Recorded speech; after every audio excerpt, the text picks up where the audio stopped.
The two-axis single turret CNC lathe is the simplest CNC turning machine. All tools are in a single turret, which is on a slide moving in two directions. Hence, it is designated a two-axis lathe. One cutting operation is performed at a time. Turnmill NC turning machines add milling operations to the machine's capability. For milling operations, the workpiece is held fixed or else rotated at a very slow speed while rotating tools, sometimes called live tools, are brought to it. The main benefit of the turnmill lathe is that more complex workpieces can be finished on the lathe and not have to be moved to a second machine tool for additional operations. The sub-spindle CNC lathe uses a secondary or sub-spindle to pick up the work from the main spindle. Another workpiece is then fed to the first spindle, running both spindles at the same time. Automatic screw machines are for high production turning and operate unattended. Cuts on the end of the work are combined with cuts from the side for rapid production. There are single spindle and multi-spindle types. The multi-spindle automatic is the premier high production turning machine. It can machine multiple parts simultaneously with multiple spindles. The 6 or 8 spindles are held in a rotating spindle drum. This drum rotates the spindles to the cutting tools positioned on slides. The CNC Swiss-type automatic is primarily for parts that are long and thin.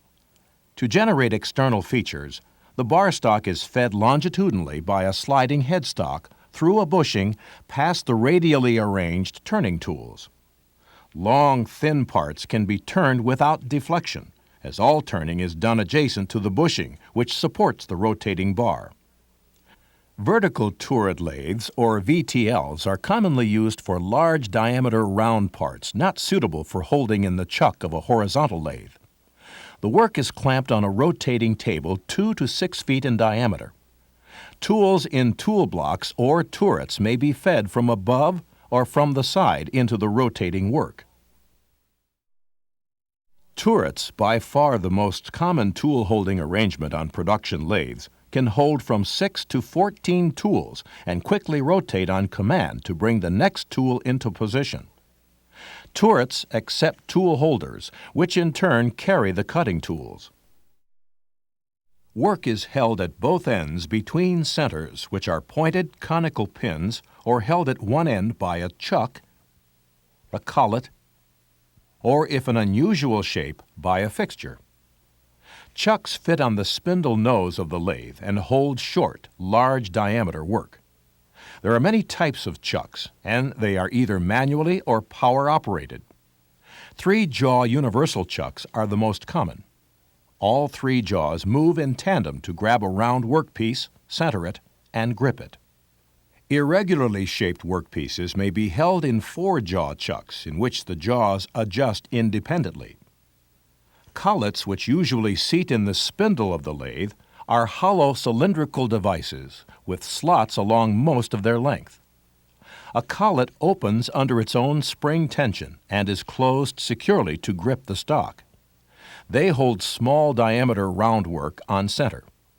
Chucks and collets come in many types to suit various workpieces. Taper turning produces a taper along the axis of the workpiece. Tapers can be produced by offsetting the tailstock from center line or by using a taper attachment. Short, steep tapers can be turned using the compound rest.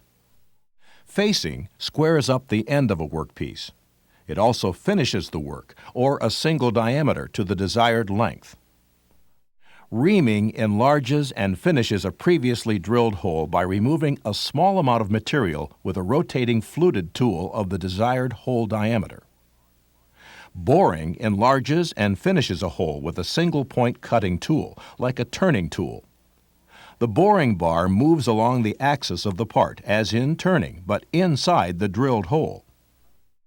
Parting off or cutting off is like grooving, but with the narrow tool advancing to center, causing the finished part to fall off.